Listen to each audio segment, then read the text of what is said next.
Hello dear students, welcome to CCS IS academy. My self Ankush Sharma. Leaders की series में आज हम डिस्कस करेंगे grand old man of India. Yes students, आपने सही पहचाना, Dadabhai Nehru ji. Other name father of Indian nationalism. इनको फादर ऑफ इंडियन नेशनलिज्म भी बोला जाता है। तो आइए इनको डिस्कस करते हैं। बट आपको याद रखना है, वीडियो के लास्ट में हमने प्रीवियस ईयर यूपीएससी ने जो क्वेश्चन पूछे हुए हैं दादा भाई नेहरू जी से रिलेटेड वो डिस्कस किए हैं। तो वीडियो आपको लास्ट तक देखना है, लेक्चर आपको लास्ट तक देखना है, और जो क्वेश्चन हमने डिस्कस किए हैं वो आपको समझने हैं। बिकॉज अगर आप अप्लाई कर पाते हैं जो भी आपने पढ़ा है, जो आपने ऑब्जर्व किया है, स्टडी किया, अगर आप उसको अप्लाई कर पाते हैं देन वो बेस्ट मेथड होता है पढ़ने का। चलिए स्टार्ट करते हैं। दादा भाई नेहरू जी का जन्म हुआ था नवसारी। उस टाइम पर ये बॉम्बे प्रेसिडेंसी का पार्ट है नवसारी। प्रेजेंट में स्टूडेंट नवसारी गुजरात में आता है, गुजरात। पारसी फैमिली से आते हैं। पारसीस ओरिजिनल इनहेबिटेंट हैं पर्शिया के। पर्शिया को प्रेजेंट में हम बोलते हैं ईरान। जिस टाइम पर इस्लामिक रूल पर्शिया में बढ़ता जा रहा था और पारसीस का परसिक्यूशन हुआ, तो जो पारसी कम्युनिटी है, कुछ पारसी कम्युनिटी इंडिया में आकर बॉम्बे और गुजरात में बस जाते हैं। ठीक है, तो ये पारसी जो है इंडिया में आ जाते हैं। पारसी फायर टेम्पल में वर्शिप करते हैं। ओके स्टूडेंट्स, तो पारसी फैमिली से आते हैं दादा भाई नेहरू जी, और one of the founding member हैं ये INC के। Dadabhai Nehru ji, Allan Octavian Hume, AO Hume and DE Wacha, Dinshaw Edulji वाचा, ये 3 मेंबर्स मेन थे जिन्होंने INC को बनाया था। ठीक है, तो वन बाय वन सारी चीजों को हम समझते हैं दादा भाई नेहरू जी से रिलेटेड। दादा भाई नेहरू जी ने अपनी स्टडी एल्फिंस्टन कॉलेज बॉम्बे से की थी। एल्फिंस्टन कॉलेज जब हमने महादेव गोविंद रानडे को डिस्कस किया था उस टाइम पर भी ये नेम आया था, बिकॉज बॉम्बे प्रेसिडेंसी में ये कॉलेज बहुत ज्यादा इंपॉर्टेंट है, बहुत ज्यादा फेमस है। तो एल्फिंस्टन कॉलेज से उन्होंने अपनी स्टडी पूरी की। उसके बाद इसी कॉलेज में दादा भाई नेहरू जी मैथमेटिक्स एंड नेचुरल फिलोसफी के प्रोफेसर बन जाते हैं। तो मैथमेटिक्स एंड नेचुरल फिलोसफी।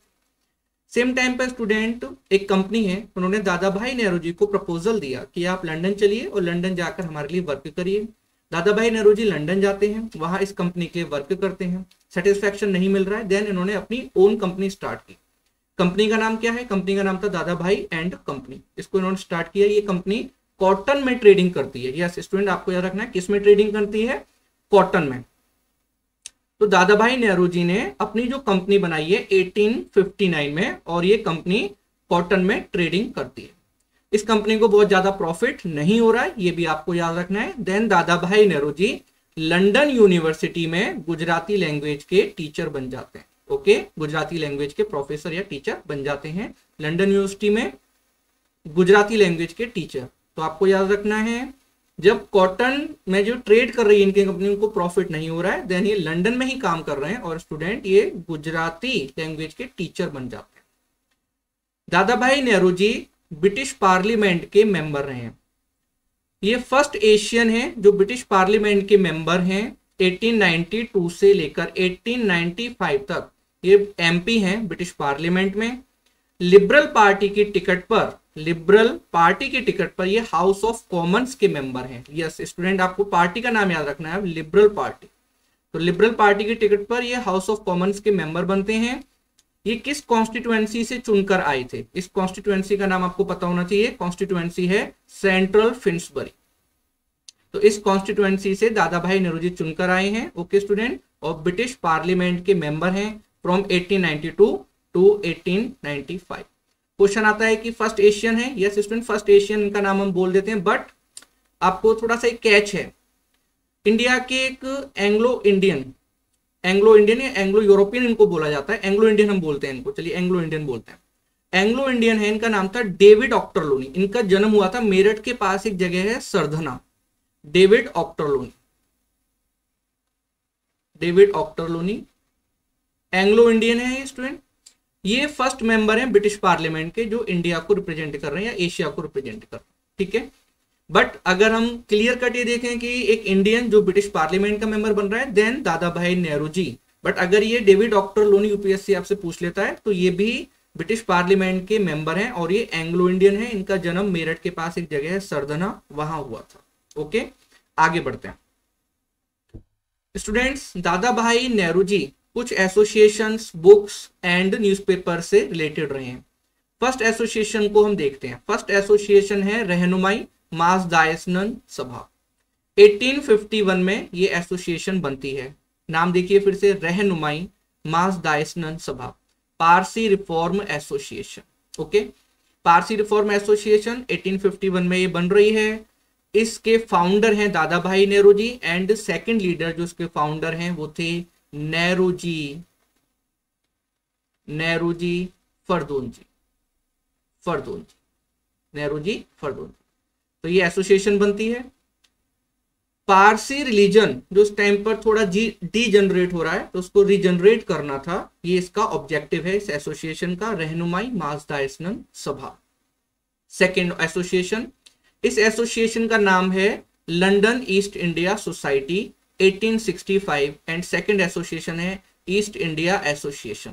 तो London east India society and east India association ये पॉलिटिकल एसोसिएशंस हैं।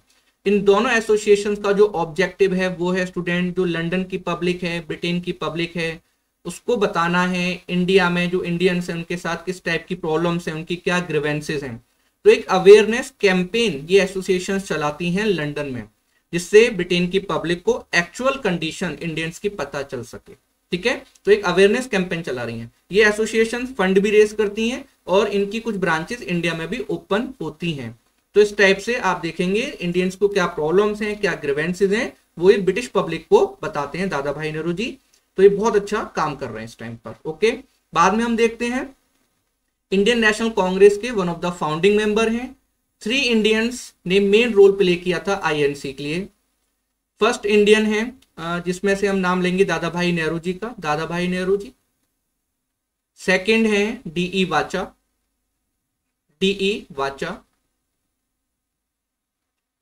वाचा और थर्ड है स्टूडेंट एओ ह्यूम। हम इनको इंडियन कह सकते हैं बिकॉज इस टाइम पर ये इंडिया में है, वैसे ये ब्रिटिश ऑफिसर है, आईसीएस ऑफिसर है।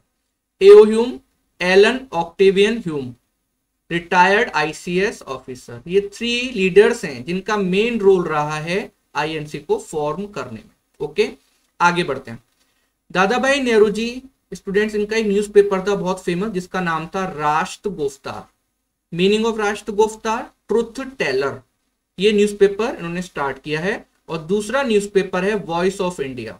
राष्ट्र गुफ्तार दादा भाई नेहरू जी ने स्टार्ट किया था 1854 में एंड वॉइस ऑफ इंडिया 1883।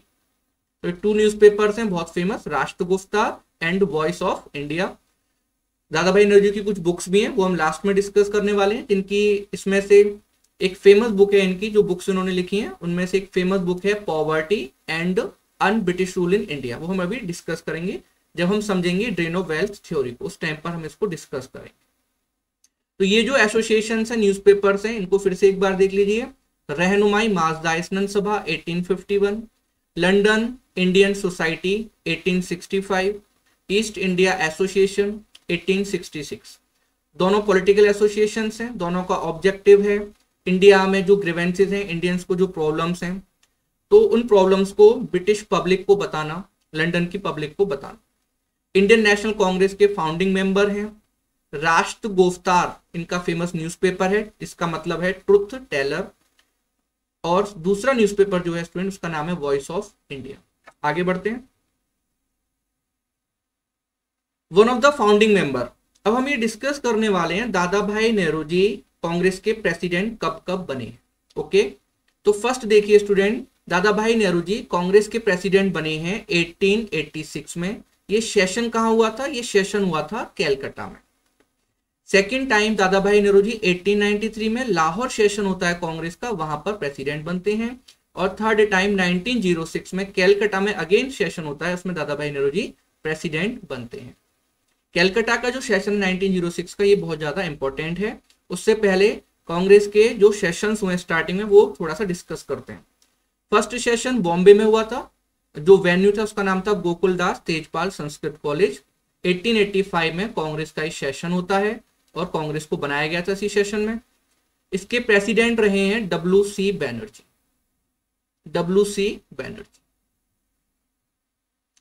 1886 में सेकंड सेशन होता है कांग्रेस का कैलकाटा में। ओके, तो फर्स्ट सेशन कहां हो रहा है? बॉम्बे में। और सेकंड सेशन कहाँ हो रहा है? कैलकाटा में।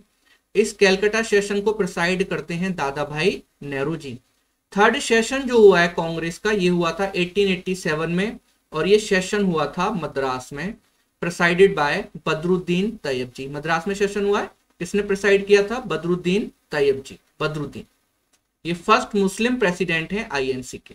उसके बाद 1888 में फोर्थ सेशन हुआ है, और ये हुआ था स्टूडेंट इलाहाबाद में, जिसको आज की डेट में हम जानते हैं प्रयागराज के नाम से। एक्चुअली इसका एंशिएंट नेम प्रयागराज था, बाद में 1575 में अकबर ने इसका नेम इलाहाबाद कर दिया था।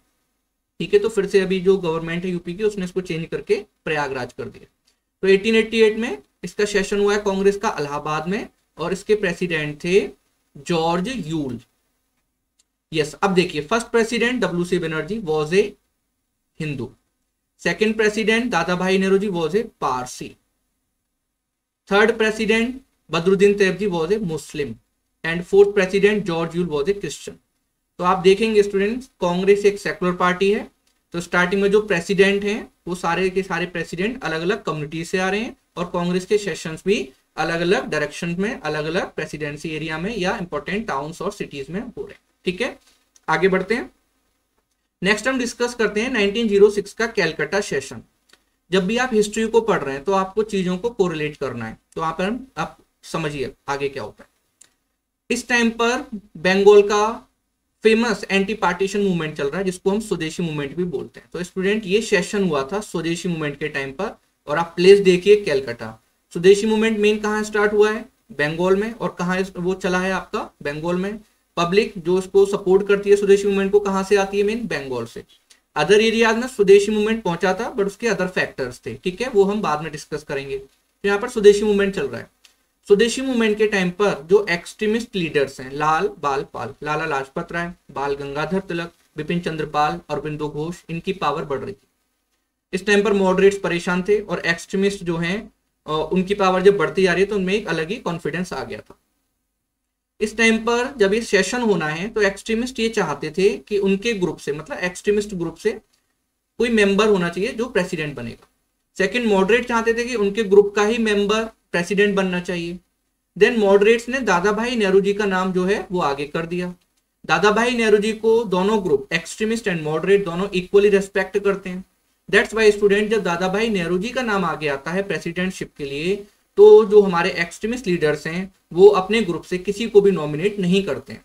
ये पॉइंट मैं आपको इसलिए बता रहा हूँ बिकॉज स्टूडेंट, दादा भाई नेहरू जी का जो रेस्पेक्ट था वो सारे लीडर्स करते थे। ठीक है, और उनको बोला गया था फादर ऑफ इंडियन नेशनलिज्म। आगे बढ़ते हैं। इस सेशन में एक्सट्रीमिस्ट के प्रेशर में आकर मॉडरेट्स को 4 रेजोल्यूशन पास करने पड़े थे। 4 रेजोल्यूशन क्या थे? स्वराज, फर्स्ट रेजोल्यूशन स्वराज, और फर्स्ट टाइम कांग्रेस के प्लेटफॉर्म से स्वराज की डिमांड आती है। फर्स्ट टाइम ये कांग्रेस के प्लेटफॉर्म से स्वराज की डिमांड आ रही है, ये आपको याद रखना है। स्वराज की बात पहले बाल गंगाधर तिलक कर चुके हैं, बट कांग्रेस के प्लेटफॉर्म से स्वराज की डिमांड इस टाइम पर आती है। 1906 Calcutta session under the presidentship of दादा भाई नेहरू जी। सेकंड जो रेजोल्यूशन पास हुआ था वो था स्वदेशी। यस, स्वराज, स्वदेशी। Third resolution national education, national education. उसका फोर्थ रेजोल्यूशन था बायकॉट। तो ये 4 रेजोल्यूशन पास हुए थे इस कैलकाटा सेशन में, जिसमें से स्वराज वाला जो रेजोल्यूशन है बहुत इंपॉर्टेंट है, बिकॉज दादा भाई नेहरू जी प्रेसिडेंट हैं और इस टाइम पर ही स्वराज की डिमांड आती है। अगर आपसे क्वेश्चन पूछा जाए पूर्ण स्वराज की डिमांड कब आती है? 1929 Lahore session under the presidentship of Jawaharlal Nehru. तो 1906 का कैलकाटा सेशन बहुत ज्यादा इंपॉर्टेंट हो जाता है। और उसके बाद आपको पता है 1907 में सूरत में सेशन होता है, जहां पर एक्सट्रीमिस्ट और मॉडरेट्स अलग हो जाते हैं। ओके, आगे बढ़ते हैं। दादा भाई नेहरू जी क्यों फेमस है सबसे ज्यादा? बिकॉज स्टूडेंट, दादा भाई नेहरू जी ने हमें एक थ्योरी दी है। इस थ्योरी ने इंडिया में नेशनलिज्म के लिए एक प्लेटफॉर्म रेडी किया था। नेशनलिज्म जो इंडिया में आई है उसमें इस थ्योरी ने मेन रोल प्ले किया है। ये थ्योरी है drain of wealth theory. Drain of wealth theory क्या है? दादा भाई नेहरू जी 1867 में दादा भाई नेहरू जी ने इस थ्योरी को हमें बताया, और इसके अंडर में दादा भाई नेहरू जी ने बताया कि ब्रिटिश गवर्नमेंट इंडियन रिसोर्सेज को एक्सप्लॉइट कर रही है, और ये इंडियन रिसोर्सेज जिनको एक्सप्लॉइट किया जा रहा है, ये किसके डेवलपमेंट में खर्च हो रहे हैं? ब्रिटेन के। स्टूडेंट, हो क्या रहा था? इंडिया के रिसोर्सेज को लूटा जा रहा था और इन रिसोर्सेज से लंदन की बिल्डिंग्स की हाइट बढ़ती जा रही थी। तो दादा भाई नेहरूजी इस थ्योरी को हमें देते हैं ड्रेन ऑफ वेल्थ, कि किस टाइप से हमारा पैसा लूटा जा रहा है, और वो पैसा जो है स्टूडेंट्स कहाँ जा रहा है? वो जा रहा है लंदन। दादा भाई नेहरूजी ने इस पैसे को लूटने के बहुत सारे जो है फैक्टर्स बताए, किस टाइप से पैसा लूटा जा रहा है। तो उन्होंने बताया था कि जो पैसा है जैसे वो लूट कर आपका कहाँ जा रहा है, जो वेल्थ है हमारी लूट कर कहाँ जा रही है? ब्रिटेन। तो दैट्स वाई इंडिया में कैपिटल एक्यूमुलेशन नहीं हो रहा है और इंडिया जो है वो एक पुअर कंट्री है। तो पॉवर्टी का जो मेन कॉज है दादा भाई नेहरूजी ने बताया था, बिकॉज हमारा जो एक्सप्लॉइटेशन हो रहा है, और एक्सप्लॉइटेशन को कौन कर रहा है? British government. ठीक है, तो ये दादा भाई नेहरूजी ने फर्स्ट टाइम हमें बताया था 1867 में। इसी टाइम पर दादा भाई नेहरूजी ने हमें ये बताया था कि इंडियंस की per capita income, per capita national income कितनी है, ये हमें बताई थी उन्होंने 20 रुपीज। यस, उन्होंने बताया था हम बहुत गरीब हैं और 20 रुपीज हमारी पर कैपिटा इनकम है, नेशनल इनकम। ठीक है स्टूडेंट, 20 रुपीज दादा भाई नेहरूजी ने हमें बताई थी। तो ये जो उनका रोल रहा है इस टाइम पर, ये बहुत ज्यादा इंपॉर्टेंट रोल है। अब ये क्वेश्चन आता है कि दादा भाई नेहरूजी की बुक थी, बुक का क्या नाम है? Poverty and un British rule in India. Poverty and un British rule in India. Poverty and un British rule in India. Yes, अब स्टूडेंट्स आपको याद रखना, आपको कुछ कंफ्यूजन होता है इस बारे में, इसको समझिए। Poverty and un British rule in India ये कब पब्लिश हुई है? ईयर था 1901। और अगर हम देखें तो रोमेश चंद्र दत्त, इनकी बुक का नाम है इकोनॉमिक हिस्ट्री ऑफ इंडिया। ये 1883 में पब्लिश हुई थी। दैट्स वाई कुछ स्टूडेंट्स के माइंड में कंफ्यूजन होता है कि दादा भाई नेहरूजी फर्स्ट पर्सन कैसे हो गई, जब इनकी बुक 1901 में पब्लिश हुई है और उसमें उन्होंने ड्रेन ऑफ वेल्थ थ्योरी के बारे में बताया था। देन आपको याद रखना है student, drain of wealth theory के बारे में दादा भाई नेहरूजी ने 1867 में ही बता दिया था। उन्होंने बहुत सारे आर्टिकल्स लिखे थे, एसेज लिखे थे, और बाद में जब उनकी बुक पब्लिश होती है तो इसमें भी इन्होंने मेंशन किया है ड्रेन ऑफ वेल्थ थ्योरी को। इस बुक का नाम है poverty and un British rule in India. RC Dutt ने दादा भाई नेहरूजी के, जब दादा भाई नेहरूजी ने हमें इसके बारे में बताया ड्रेन ऑफ वेल्थ के बारे में, तो आरसी दत्त ने इस पर वर्क किया और उन्होंने भी एक बुक लिखी जिसका नाम था इकोनॉमिक हिस्ट्री ऑफ इंडिया। इसमें भी इन्होंने ड्रेन ऑफ वेल्थ के बारे में बताया। साथ में अदर लीडर जिन्होंने ड्रेन ऑफ वेल्थ के लिए वर्क किया, इस थ्योरी को हमें बताया, ये थे जी सुब्रमण्यम अय्यर, ये मद्रास से आते हैं। डी वाचा, दिनशा एडुलजी वाचा, पारसी कम्युनिटी से आते हैं। एंड स्टूडेंट्स साथ में महादेव गोविंद रानडे। तो ये कुछ अर्ली लीडर्स हैं जिन्होंने ड्रेन ऑफ वेल्थ के बारे में बताया और इंडिया में एक प्लेटफॉर्म रेडी किया नेशनल अवेयरनेस के लिए या नेशनलिज्म के लिए। क्योंकि बिकॉज स्टूडेंट्स क्या हो रहा था, 1857 के बाद ब्रिटिशर्स ने बहुत तेजी से रेलवे ट्रैक्स डालना स्टार्ट कर दिया था, कंस्ट्रक्शन हो रहे थे, डेवलपमेंट्स हो रहे थे, तो इंडियंस को लगने लगा था ब्रिटिश गवर्नमेंट तो बहुत अच्छी है, वो हमारे लिए वर्क कर रही है। देन उनको ये समझाना था कि अगर रेलवे भी बन रही है तो उसमें भी ब्रिटिश का अपना इंटरेस्ट है। ठीक है, हमें साथ में क्या हो रहा, चलिए हमें कुछ फायदा हो रहा था, नो डाउट हमें रेलवे से फायदा हुआ, बट ब्रिटिशर्स का अपना इंटरेस्ट था। तो ये जो चीजें बताई गई हैं, ये अर्ली मॉडरेट लीडर्स या अर्ली लीडर्स जो हमारे हैं नेशनलिस्ट लीडर्स, उन्होंने इसके लिए वर्क किया था। इसमें आप देखेंगे तो जिसमें सबसे चमकते हुए तारे कौन है, दादा भाई नेहरूजी। अदर लीडर्स वो भी मैंने आपको बता दी, उनके नेम आपको याद रखने हैं। ठीक है, आगे बढ़ते हैं। अब हम देखते हैं कौन कौन से क्वेश्चंस आए हुए हैं। तो स्टूडेंट्स आप देखेंगे 2000 ईयर है 2000, इसमें क्वेश्चन पूछा यूपीएससी ने that the per capita income in India was 20 rupees 1867-68। ये किसने बताया, तो अभी हमने डिस्कस किया, सिंपल सा क्वेश्चन है, दादा भाई नेहरूजी। दादा भाई नेहरूजी ने हमें ये बताया था। ठीक है, तो उसमें कुछ नहीं करना है हमें, हमने भी डिस्कस कर लिया। सेकंड देखिए, who among the following used the phrase un British to criticise English colonial control of India. Yes students, तो ये कौन है, ये भी है हमारे दादा भाई नेहरूजी। इनकी बुक का ही नाम है poverty and un British rule in India. Okay, next question देखिए, the most effective contribution made by Dadabhai Nehruji to the cause of Indian national movement was that. 2012 का ये क्वेश्चन है। 2013 2012 के बाद अगर आप देखेंगे तो जो क्वेश्चंस हैं थोड़े टफ होते जा रहे हैं। यहाँ पर आप देखिए, exposed the economic exploitation of India by British. Yes, एकदम करेक्ट। तो आपने अगर टॉपिक पढ़ लिया दादा भाई नेहरू जी का तो आपको एकदम क्लियर हो जाएगा कि दादा भाई नेहरू जी तो फर्स्ट पर्सन थे जिन्होंने हमें बताया था ड्रेन ऑफ वेल्थ के बारे में, किस टाइप से ब्रिटिश गवर्नमेंट हमारा पैसा लूट रही है और उस पैसे को लूट कर कहाँ ले जाती है, कहाँ ले जाती है स्टूडेंट, ब्रिटेन। तो ये हमें एकदम क्लियर है कि ये दादा भाई नेहरू जी ने इसके बारे में बताया था। सेकंड देखिए, interpreted the ancient Indian text and restored the self confidence of Indians. Students अगर हम देखें तो इस टाइप का वर्क दादा भाई नेहरू जी ने नहीं किया है, ठीक है। थर्ड स्टेटमेंट देखिए, stressed the need for eradication of all social evils before anything else. ये जो क्वेश्चन है, सॉरी ये जो स्टेटमेंट है स्टूडेंट्स, ये स्टेटमेंट हो गया एक्सट्रीम। वाई?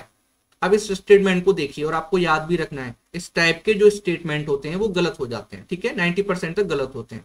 ये स्टेटमेंट कह रहा है stressed the need for eradication of all social evils before anything else.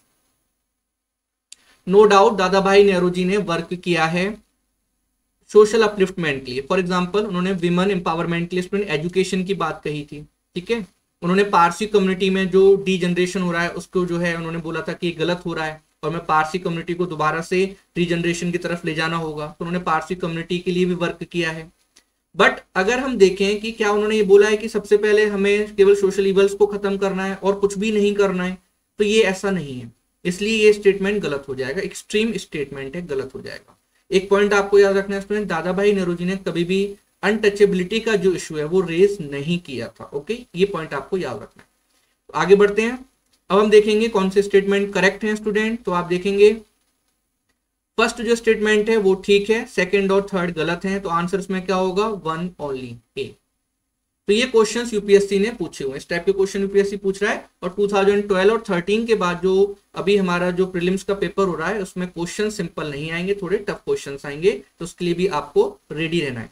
दादा भाई नेहरू जी की अगर बुक्स की बात करें तो हमने डिस्कस किया, फर्स्ट जो बुक है स्टूडेंट्स वो मैंने आपको बता दिया था, इस बुक का नाम है poverty and un British rule in India. कुछ अदर बुक्स भी हैं दादा भाई नेहरू जी की, ये भी आप अगर लिख सकते हैं, नोट्स में ऐड कर सकते हैं।